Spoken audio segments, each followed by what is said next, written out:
नमस्कार बच्चों। हमने कल की तासिका को जो ऑनलाइन लेक्चर लिया था, इसमें मैंने जो बातें बताई है आपको, वह आपने ध्यान में आई होगी। मैं दोबारा यह बातें बताता हूँ कि आपके 8वीं कक्षा तो हमने पास कर दी है, तो 9वीं कक्षा में हम आए हैं, तो आपको किताबें लेने हैं 9वीं कक्षा की। इसके बाद आपको हिंदी का जो हिंदी विषय है, इसमें आपको कृति पुस्तिका जो मिलती है वह लेनी है, और इसमें आपको जो स्वाध्याय है यह कृति पुस्तिका में लिखना है। इसके बाद मैंने बताया था कि कल जो 100 पेजेस वही आपको गृहपाठ के लिए लेनी है। इसके बाद व्याकरण के लिए भी एक 100 पेजेस वही आपको लेनी है। इसमें व्याकरण का भाग जब मैं पढ़ाऊंगा तब आपको इसमें लिखना है। इसके बावजूद आपका जो 9वीं कक्षा में इसके बाद आपका जो पेपर होगा, इसका ढांचा 80-20 यह गुण का होगा। 8वीं कक्षा तक आपको आकारिक मूल्यमापन होता था, इसमें आपका पेपर का ढांचा 40-10 यानी कि 50 गुणों का यह पेपर होता था आपका। तो इसलिए इसका 9वीं कक्षा में यह ढांचा नहीं रहेगा। 9वीं कक्षा में यह 80-20 का होगा। 80 मार्क का आपका पेपर होगा और 20 मार्क का ओरल यानी कि टोंडी परीक्षा आपकी होगी। तो यह पेपर का ढांचा आपको मालूम होना चाहिए। इसके बाद आपकी 9वीं कक्षा का हिंदी का जो किताब है, यह किताब है आपको यह लेनी है। इसके बाद मैंने बताया था कि आपको प्रथम सत्र में जो अनुक्रमणिका में पहली इकाई दी है, यह प्रथम सत्र के लिए है। दूसरी इकाई द्वितीय सत्र के लिए है। इसमें प्रथम सत्र में आपको देखना है कि चांदनी रात है, कविता है, बिल्ली की बिलगुंडा है, यह हास्य कहानी है, कबीर पूरक पठन है, किताबें जूलिया, एक सखी, डॉक्टर का अपहरण, वीरभूमि, पर कुछ दिन, वरदान मांगू नहीं, रात का चौकीदार और निर्मोह के पावन युग में, यह कविता और पाठ हमें पढ़ने हैं, इसका अध्ययन करना है। तो आज के तासिका को हम देखने वाले हैं। कल के तासिका को भी मैंने बताया है कि इसमें हम पहली कविता जो है चांदनी रात, इस कविता के लेखक मैथिली शरण गुप्त जी है। इसका परिचय हमने कल देखा था, अभी भी हम देखने वाले हैं। उनका परिचय मैं मैथिली शरण जी का बताता हूँ। इसमें वह मैथिली शरण गुप्त जी खड़ी बोली के महत्वपूर्ण कवि है। आपकी रचनाएं मानवीय संवेदनाओं, विशेषताओं, नारी के प्रति करुणा की भावना से ओतप्रोत है। यानी कि यह एक कवि है जिसमें उन्होंने साहित्य लिखा है, खंड काव्य लिखा है, कविताएं लिखे हैं, यह सब कुछ उन्होंने लिखे हैं। यह एक पद्म भूषण पुरस्कृत एक लेखक है। इसके बाद उनकी प्रमुख कृतियां हैं साकेत, यह महाकाव्य है, यशोधरा है, जयद्रथ वध है, पंचवटी है, भारत भारती है, खंड काव्य है, रंग में भंग, राजा प्रजा, यह नाटक है, आदि उनके अन्य लेखन उन्होंने की गई है। तो इसमें इस चांदनी रात में क्या दिया है? चांदनी रात यानी कि क्या, हमें इस नाम से ही हमें पता चलता है इसमें क्या वर्णन किया गया होगा। तो चांदनी रात, हम रात में चंद्र देखते हैं, उसका वर्णन इसमें मैथिली शरण गुप्त जी ने अच्छी तरह से दिया गया है। क्या है इसमें? इस पद्य संबंध में क्या है, तो यह कविता खंड काव्य से ली गई है। इनमें मानव जीवन की किसी एक ही घटना की प्रधानता होती है। प्रासंगिक कथाओं को इनमें स्थान नहीं मिलेगा। प्रस्तुत अंश पंचवटी खंड काव्य में से लिया गया है। प्रकृति की छटा का सुंदर रूप बड़े ही माधुर्य के साथ अभिजीत हुआ है। चांदनी रात का मनोहारी वर्णन सुंदर शब्दों में चित्रित किया गया। यानी कि इसमें मैंने अभी भी बताया है कि चांदनी रात का यानी कि चंद्रमा का जो रात होती है, इसका वर्णन इसमें मैथिली शरण गुप्त जी ने किया है। तो पहले हम इस कविता को पढ़ते हैं, इसके बाद एक एक चरणों का हम अर्थ देखेंगे। चलिए देखते हैं। चारु चंद्र की चंचल किरणें खेल रही है जलथल में, स्वच्छ चांदनी बिछी हुई है अवनी और अंबर तल में। पुलक प्रकट करती है धरती हरित तृणों की नोकों से, मानो झूम रही है तरु भी मंद पवन के झोंकों से। क्या ही स्वच्छ चांदनी है यह, है क्या ही निशब्द निशा, है स्वच्छंद सुगंध गंध वह, निराधर है कौन दिशा। बंद नहीं अब भी चलते हैं नियति नटी के कार्यकलाप, पर कितने एकांत भाव से, कितने शांत और चुपचाप।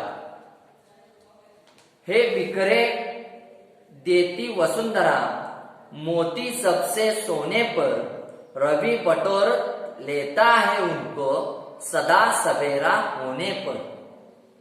और विरामदायिनी अपनी संध्या को दे जाती है, शून्य श्याम तनु जिससे उसका नया रूप झलकता है। पंचवटी की छाया में है सुंदर पर्णकुटी बना, उसके सम्मुख स्वच्छ शिला पर धीरे वीर निर्भीत मना।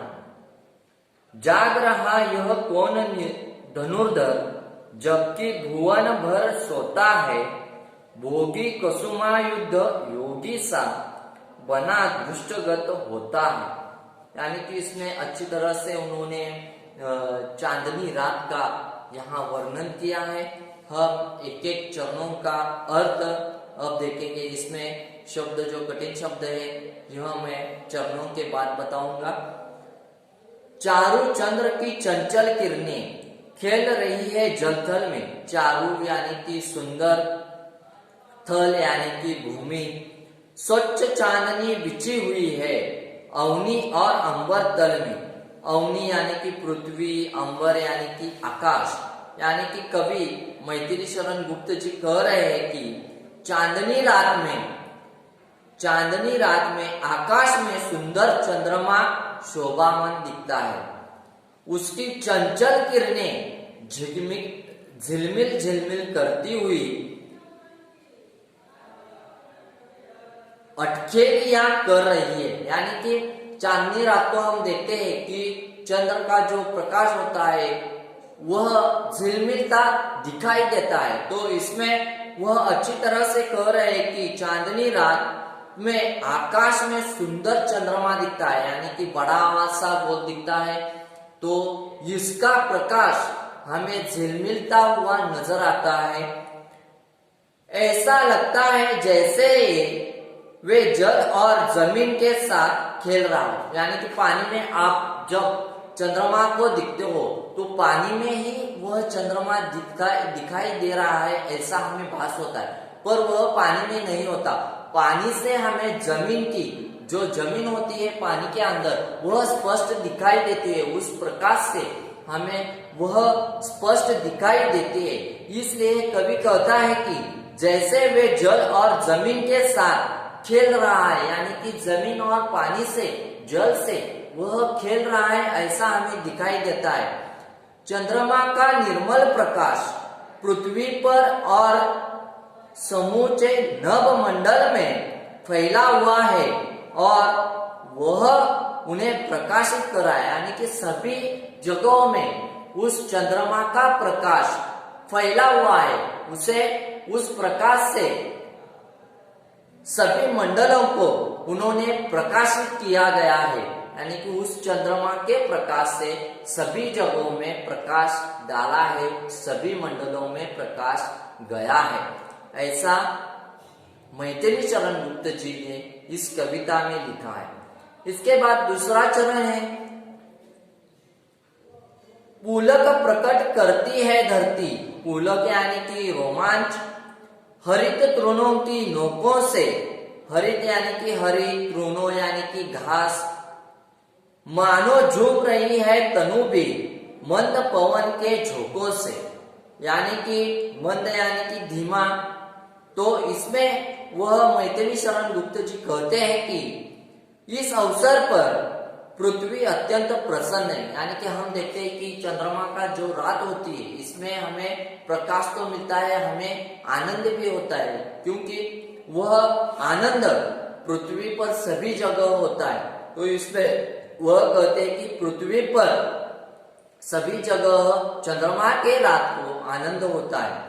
वह अपनी यह प्रसन्नता पृथ्वी पर उगी हुई हरी हरी घास को नोकों से प्रकट कर रही है, यानी कि घास को भी वह तेजित कर रही है, प्रसन्न कर रही है। ऐसा मैथिली शरण गुप्त जी कह रहे हैं। मंद मंद हवा के झोंकों से पेड़ पौधे भी झूम रहे हैं और ऐसा लगता है जैसे वे भी अपनी खुशी प्रकट कर रहे हैं, यानी कि मंद हवा से जब चांदनी रात होती है तब हवा चल रही है, हवा चलते वक्त जो पेड़ पौधे हैं वह भी झूम रहे हैं, इधर उधर झूम रहे हैं, तो वह भी आनंदित हो रहे हैं। ऐसा मैथिली शरण गुप्त जी इस कविता में, इस चरणों में वह कह रहे हैं। इसके बाद तीसरे चरण में वह क्या कहते हैं कि क्या ही स्वच्छंद चांदनी है यह, हे क्या ही निशब्द निशा, हे स्वच्छंद सुमंत गंध वह निराधार है कौन दिशा। यानी कि इसमें सुमंत यानी कि बहुत धीमा, निराद यानी कि आनंद रहित। तो इसमें क्या कहते हैं कि जो मैथिली शरण जी गुप्त जी कह रहे हैं कि कवि चंद्रमा के प्रकाश में निखरी हुई रात का वर्णन करते हुए कहते हैं कि यह चांदनी गजब की निर्मल है और यह रात कितनी शांत है, यानी कि चांदनी रात का प्रकाश जो होता है वह प्रकट हुआ है। इस चांदनी रात में शांति फैला हुई है, ऐसा मैथिली शरण गुप्त जी कह रहे हैं। कहीं किसी और कोई स्वर नहीं है, सर्वत्र मुक्त रूप से मंद मंद सुगंध व्याप्त है, कोई भी दिशा ऐसी नहीं है जिस आनंद का माहौल न हो, अर्थात सर्वत्र आनंद ही आनंद है। यानी कि इसमें वह कहते हैं कि जो आनंद है वह सर्वत्र फैला हुआ है।